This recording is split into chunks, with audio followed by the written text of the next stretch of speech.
Hi everyone, welcome back to Planet Dirt. My name is Alicia and today is a very exciting day. We're going to do the first round of trellising and pruning tomatoes.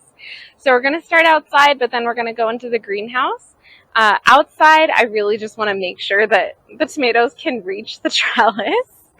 As you can see here, they're starting to get big and bushy and look beautiful. So I really just want to make sure that they're attached to the trellis and they can start going up so that they don't flop over. I might do some light pruning on the very bottom, but honestly, I don't know what I'm working with until I get in there because it's kind of hard to see. And right now, I'm rethinking a little bit. So we do this every year. So this is why we try things, right? So we know if they're going to work or not. When I put the tomatoes along the backside of the raised garden beds, I don't think that's a bad spot for it, right? But I am thinking it's going to be a little bit of a challenge because I can't reach it as well as I thought I was going to be able to. So that's going to be a problem when I'm trying to trellis it, when I'm trying to make sure that they have enough airflow and prune the bottom. But it's also going to be an issue when I start trying to actually harvest. So I know we're not there yet, but I'm thinking like these beds are kind of wide and reaching over them to get there is not going to be fun. So I don't know, maybe I'll come up with some genius idea for next year that will make this a little easier, or maybe this is just the best way to maximize the space. Who knows? But I am thinking that already it's going to be a little bit difficult to get over to where these are in the bed. And I just put squash in the middle of these beds. And I'm going to have to be reaching over giant squash plants eventually. So it's only going to get more intense from here. All right, so I'm going to start in this corner. So what I have for trellising is I have these lovely little clips that I'm going to start with, but I don't have as many of them as I thought I did. Or if I do, then I don't know where they are. So, see, as you can see, I'm stepping in between squash right now, which is not ideal. See, that one is almost there, but like this one really, this one's a big old bush, you guys. My goodness. Yeah, this one is going to need some trimming. So, all right. I think I'll just start with this one. I can probably almost reach it. Give it something to hold on to. Up that high. And then this one especially would be a good little spot to clip. I do need to go grab my pruners though.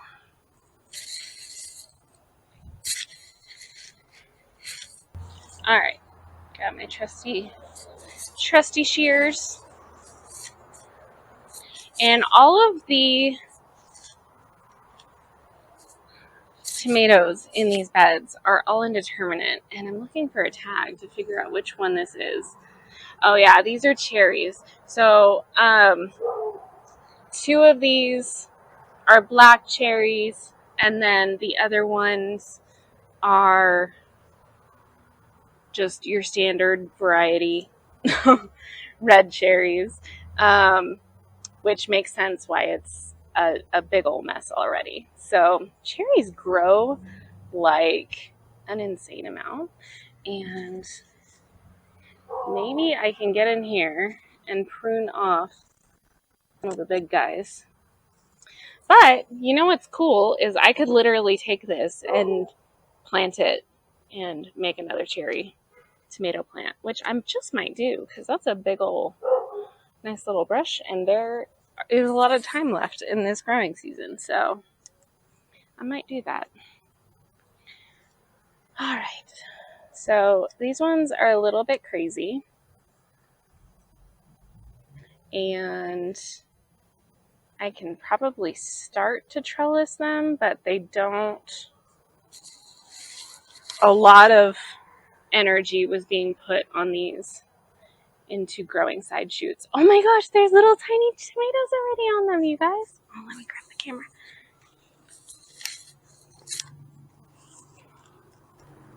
So I just posted a short a couple of days ago because I will show you when I get into the greenhouse. I have a couple. I don't know if you can see that. There's little cherry tomatoes in there. So cute. They're so small. But I think that's a tiny little cherry. All right, so I just posted a short a few days ago about the tomatoes that I have already growing in the greenhouse. And I honestly wasn't expecting there to be any out here because these ones went in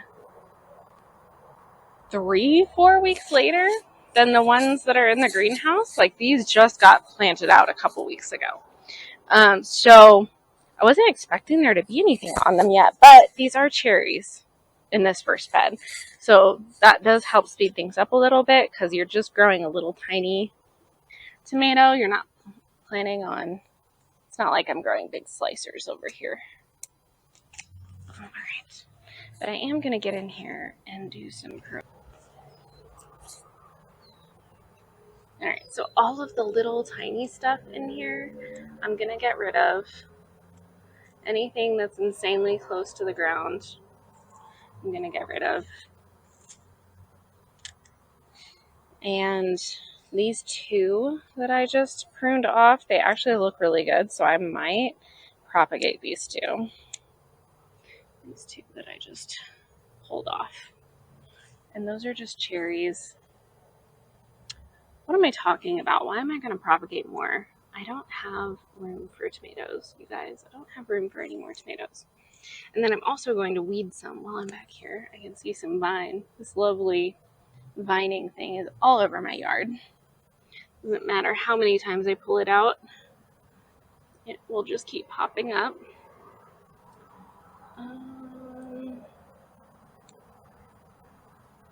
Go. That one's looking a little better. I'm going to get rid of this one too.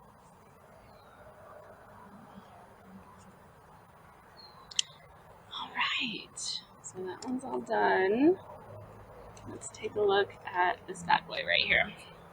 So this one looks like a beast.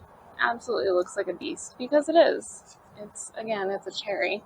But I wanted to come in here and do this right now because, as you can see, they're already starting to go the wrong way.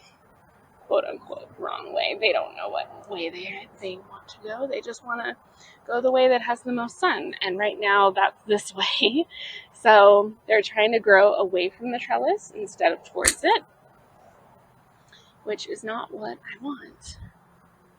So again, I'm going to come in here and just prune off all the little side shoots. It's kind of hard to do this with a cherry tomato because everything is so tiny. Everything's so tiny. Oh, look, there's a little tiny tomato in there too. Can you see that? Oh, there it is. Little tiny thing. These tomatoes are about the size of a pea right now. So I really just want to make sure that it stays on this side of the bed. That's my goal with these. All right, so that went really quick, actually. There's only 2 beds with tomatoes in them out here because all of my determinate tomatoes are in the greenhouse. And so out here, we only have cherries, and then these are all my slicers in this bed. And this one has a tomato on it, and it says that it's a Cherokee purple, but I think what it means is that one is a Cherokee purple, and this one looks more like a cherry tomato. It is tiny, like the other ones over here. So I'm thinking that's what's going on. Guess we will find out. We will find out together. But I am going to get in here and trellis that one up. And it does. It has a little tomato on it. So this one, I am going to get in here and try to prune, again, all these little tiny things. But I think this one's a cherry tomato as well. Maybe before I propagate those, I should call my brother and see if he actually wants any cherry tomatoes or tomato plants, because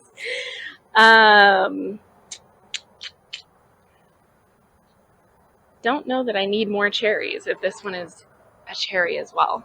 Although, now that I think about it, there's one over there that says it's a black cherry, and it doesn't look like a cherry tomato. It looks like a regular tomato, so maybe I just flipped the tags around on this, which I've done that before. I'm sure I'll do it again. Wouldn't it surprise me? Guess we will find out when I get tomatoes or not. So this one definitely is a big slicing tomato, and you can tell just because the leaves are much bigger. The stem itself is more stout, it's bigger around, and so in relation to the others, you can just tell it's a bigger tomato. It's going to take a lot longer to get there. The other ones just are smaller. Everything on it is smaller. The vine is smaller, and that means that it's grown a lot faster because it doesn't have as much to grow, basically. All right, so same thing with this one. This bad boy is called a red pear. So it's not a giant slicing tomato, but it is bigger than a cherry. And you can kind of tell because look at how much bigger the plant is. It's kind of huge, and it needs some love. It definitely needs some love. So what we're going to do is I'm going to clip this on and use the twine. I don't want to use the twine as much as I can possibly get away with it, but this one needs some extra love, so I think it's going to need some twine. I like using the clips instead of this. I shouldn't even call it twine. It's like wire. I don't like using the wire because it is so hard, so it's not going to be gentle very much on the plant itself, which I don't like, but in this case, I feel like it's necessary because this pear tomato is going to need some love holding itself up. Alright. So, alright. I'm going to get in here and prune a little bit off the bottom because it's already starting to go a little nuts.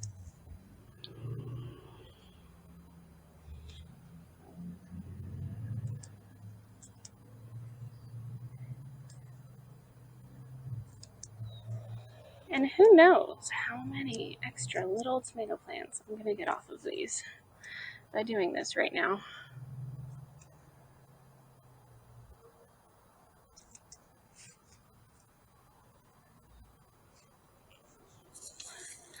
All right, I think I'm going to call that one for now. Oh, as I see a couple more at the bottom that I should probably pull off.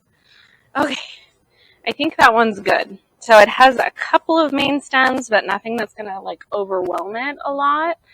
And and that one's on the bottom. Man, that one was big. That tomato plant had a lot going on, guys. All right. The last two plants over here look much more manageable. So that one was a big old mess, which is fine. I'm calling it a big old mess, but it's fine. So these two are looking much more manageable, and these two are both Paul Robeson. So these are big slicers, and I need to get in here and trim out the bottoms, because the thing with big slicers, like with the cherry tomatoes, it kind of doesn't matter as much how much you prune. I mean, it's always good to prune, right? But for disease and such. But as far as the tomatoes go, it's not that big of a deal with the cherry tomatoes. But with the big tomatoes, it's very much a big deal, because if you leave too much foliage, then it will greatly impact the size of the tomato that you end up getting. So even if it says it's a giant tomato, if you're letting it give a whole bunch of energy to all of these side shoots, then it's going to end up giving much smaller little tomatoes. All right, and this one isn't that far off from the trellis, so I'm just going to clip it on one of the top leaves just to keep it, again, going that way. This one's not quite ready for it yet, but I am going to come in here and trim off these bottom shoots.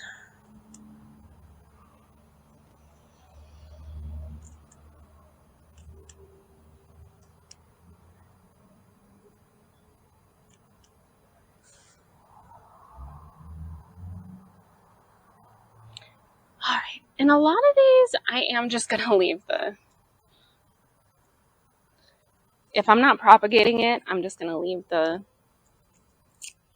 little trimmings in the bed and let them compost. At the very worst, what's going to happen is they're going to give me a little bit of mulch cover on these beds. So I'm just going to leave them there. All right, so I just came over here and I got these into pots because the longer you leave them out in the elements, oh, this one. See, this one was already having little flower sets on it, so I'm just going to pinch those off.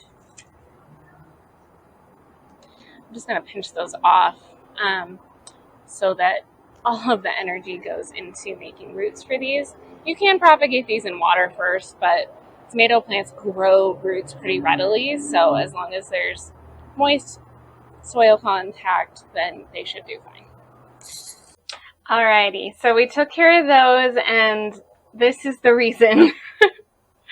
This is the reason for having to do all of this pruning and trellising today, because look at these monster plants.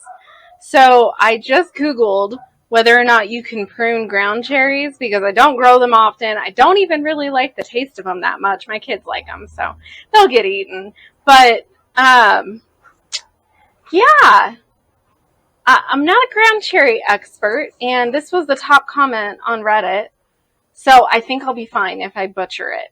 I really just want to make sure that it's not overpowering the tomatoes that are right next to it.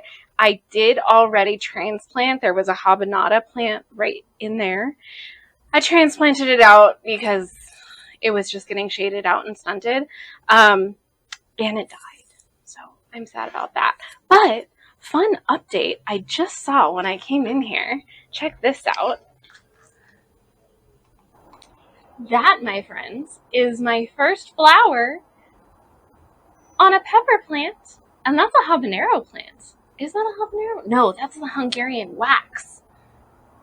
Woo! So excited. So I'm going to get in there and start tackling this piece of a thing and try to figure out what's happening with my tomatoes. So for trellising back here, I have the same wire that I used outside.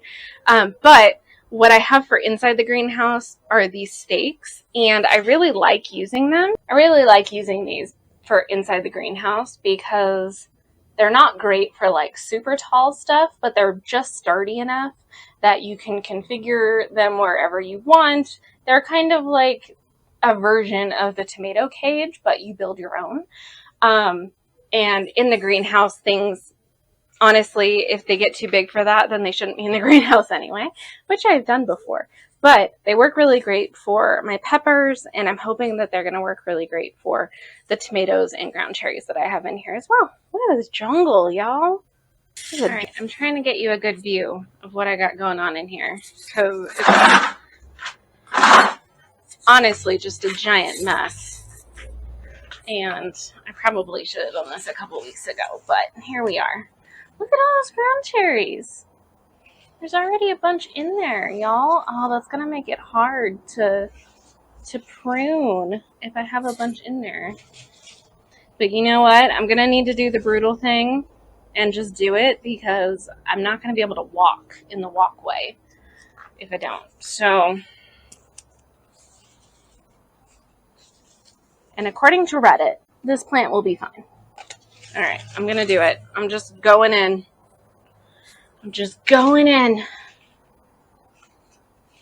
Oh my gosh, there's so many. Wow. This is only 2 plants, y'all. I have grown ground cherries before, and they did not get even kind of this big. So I don't even know what was in the water with these ones, but it's intense. What I do know, though, is I like tomatoes more than I like ground cherries. So if I'm being made to choose between the two, I'm going to choose tomatoes. Oh my gosh, there's so many tomatoes in here too. Oh my gosh, it's so exciting. All right, while I'm in here, there are also like randomly like dead leaves and stuff that, just happens. They just die. So I'm trimming those off when I'm down here as well. Oh my gosh. This thing is a giant mess. I wonder if I should just start trellising it up and seeing if that helps me see what I'm even looking at. Because I got this one down to what I think is a manageable size.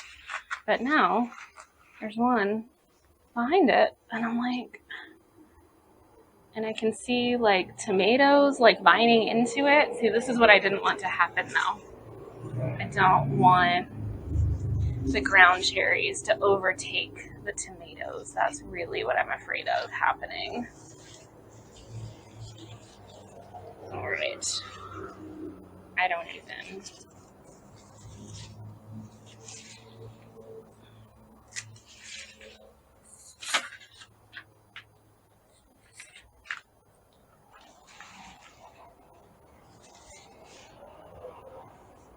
All right. So I think, yep, that's ground cherry too. Okay.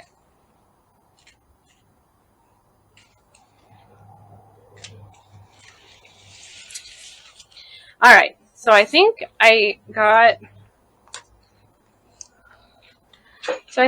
everything that was growing this way into the tomatoes.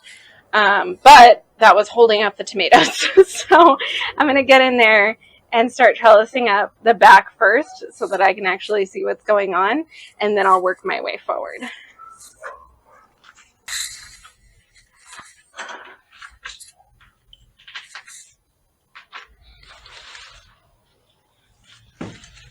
So there are also onions in the bed right next to this, but I'm not worried about the onions because those are bunching onions. So they're going to be fine. Oh man, I also had cayens back here.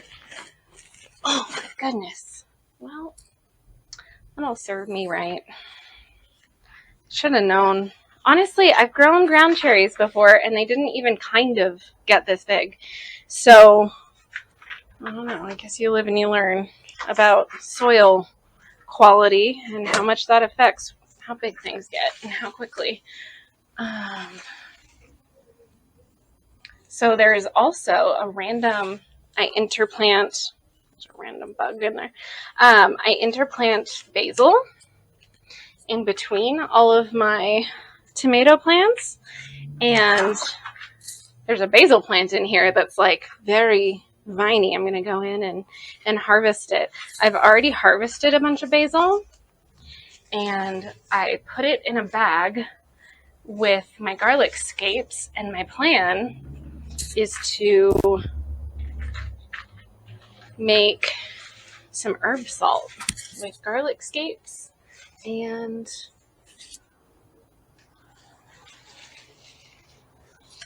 there it is. Okay. With garlic scapes and the basil. I love basil salt. If you've never had basil salt, oh my gosh, it's so good.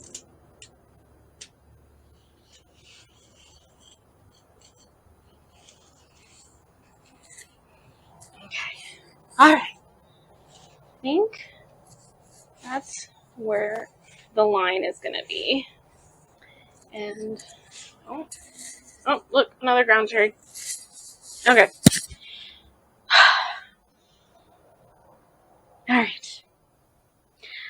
I'm going to get these ground cherries staked up now that I know where they're supposed to be.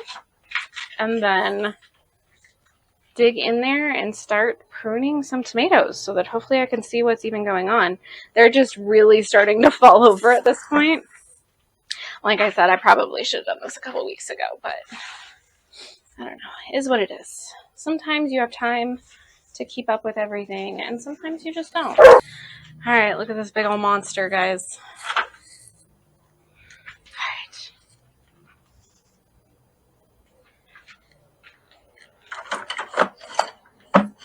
So I ordered these steaks, and they came with these little connectors.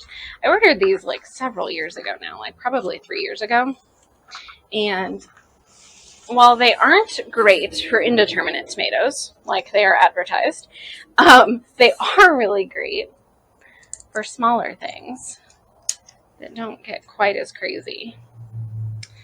So this, I don't even know what's happening over here with this plant, but I do know that I need to stake it up so that I can even see what's happening.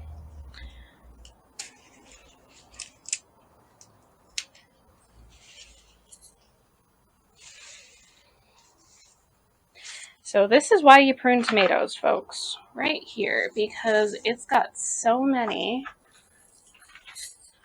I'll get one more stake in the ground and then I'll come show you up close what happens when you just let your tomatoes go nuts. Don't let them do it, okay? Keep your tomatoes sane. Keep them sane, guys. All right, so this is literally all coming off of one plant. It's right there at the bottom. And all of these runners, I should have pruned off already, but better late than never. Because what will happen is it's a vine, so it will just keep going and going and going. Unless you stop it and train it where to go, just like any other vine. So I'm going to get in there and start pruning, and hopefully we'll be able to tell one plant apart from the next plant. All right, so funny story. The reason why these got so incredibly out of hand this year is because I thought to myself, I'm only planting semi-determinate and determinate and dwarf varieties. That means that I shouldn't really have to prune, right? No, that's not how that works, apparently. Because these that I'm pruning the heck out of right now, this one is a dwarf indeterminate. So it's a dwarf, it doesn't get very big, but like as you can see, it's pretty small. Like when you look at the actual vines and such, but it's still going to grow like an indeterminate plant. So, you live and you learn, folks. You live and you learn. This is my first year growing anything but indeterminates. I've never grown determinants or dwarfs or anything but your standard big slicers and cherry tomatoes. So what I'm trying to do is there are some tomatoes actually on these plants. Like you can see. Can you see those? Angle you up a little bit. So there are some tomatoes on here. So what I'm doing is I'm trying to avoid anything with actual tomatoes on it. And there are a few with flowers and such that I'm cutting off, but that's okay. That's because there's just so many. There's way too many. And I need to be selective at this point. Because what happens when you're not actually selective is that you think, oh, I have all of these flowers, all of them are going to turn into tomatoes, and that's not what's going to happen, because if you're making the plant fight itself for nutrients and for water and for sunlight, it can only intake so much energy, and it will start making sacrifices just on its own. So I want to make the sacrifices so that I have more control over it. So this is just the first one in here. Oh, it looks like there's one more fallen over. There we go. All right, so I've gotten most of the runners. I'm going to come through here and prune off the bottom leaves.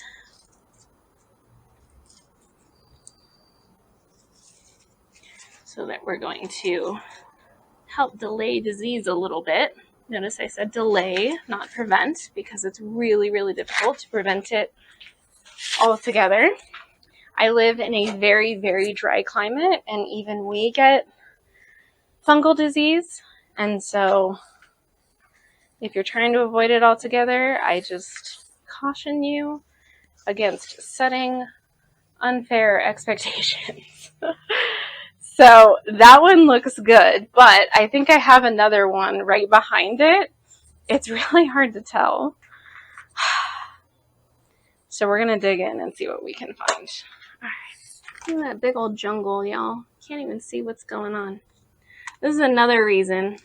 See, look at those tomatoes. See, and more tomatoes. And these ones look like they're shaped all funky, kind of like peppers, right? Because this is a pear variety of tomato. Oh, this is a leaf. All right. So I'm going to attempt to get back there in the back and prune that one next.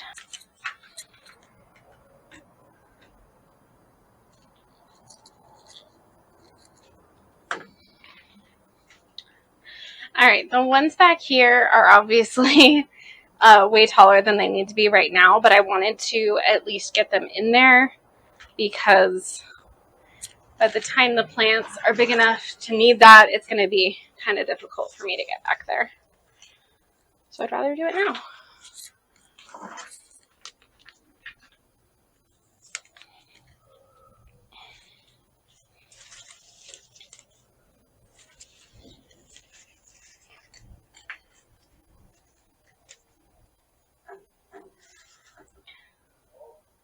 That's looking a lot better. All right, we're going to move on to the lovely dwarfs are right over here. So in the back there, I don't know if you can see it. It's going to be hard to show. But in the back there, the one in the far back is not another pear tomato. It is a slicing tomato. And I know that because look at these honkin' leaves compared to the little tiny leaves of the pears. So the plants just look a lot beefier. And that's how you know it's a beefsteak. All right. Over here are my dwarf indeterminates. So these ones are not getting out of hand too fast because they're dwarfs. So really for this one, all I'm going to do is come and prune off the growth at the bottom. Make sure that it has good airflow. And then make sure that it has support. So this one has my biggest tomato on it. I don't know if you can see that. That one has my biggest tomato yet. It's about the size of a cherry. And very excited about it. But the plant is already kind of falling over because it just has no support at all. I probably should have put the cages around this one, but I didn't. And so now I am doing this. And when I say cages, I mean these metal cages that I put in the beds already.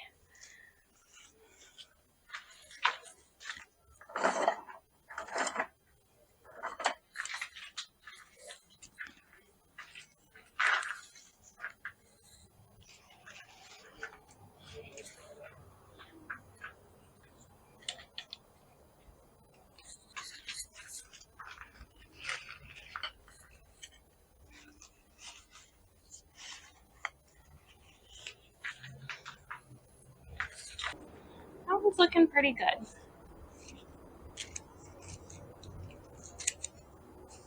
Yeah, there are just a few leaves on the bottom here. They're starting to look all scrunchy and unhealthy, so I'll just get rid of those. And this one otherwise looks pretty good. All right, next up I have a couple of dwarfs, and then I start my Roma tomatoes over here in this bed.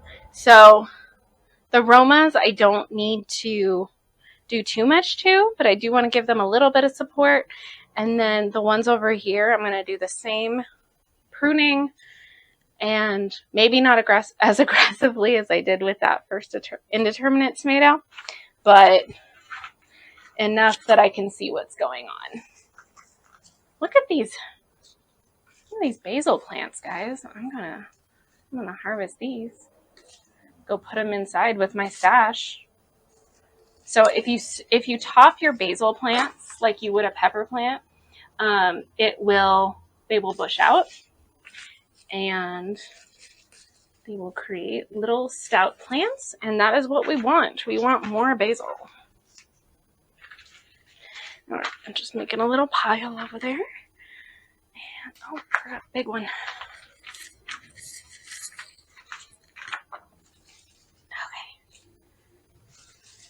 Yeah, so these ones don't look bad, but they are dragging on the ground a little bit, and we don't want that, because long term that's just gonna create disease. So just gonna get these pruned off. You can pluck off tomato vines when you're pruning just with your hands. You can do that. I usually use shears, but when they're the bigger plants, they're honestly easier to just pluck off with your hands. So sometimes I do it with my hands as well. So I'm going to keep going. So with these, you build them. So I'm going to keep going from where I was. So I space it out based on this little clip thing that clips them together. And then that's how I determine where I'm going to put them. And then I try to put them in little triangles so they have multiple points that are connecting. I suppose you can put it in a line, but when you're dealing with tomatoes, that can get very heavy, especially when they have lots of fruit on them. It's not great to do that. All right. And then I also want to put one in the back here. This one I'm just eyeballing because it's kind of hard to see and reach all the way back in the back of this bed. But basically, I want to get it so that the vine is not touching the ground anymore. That's my goal.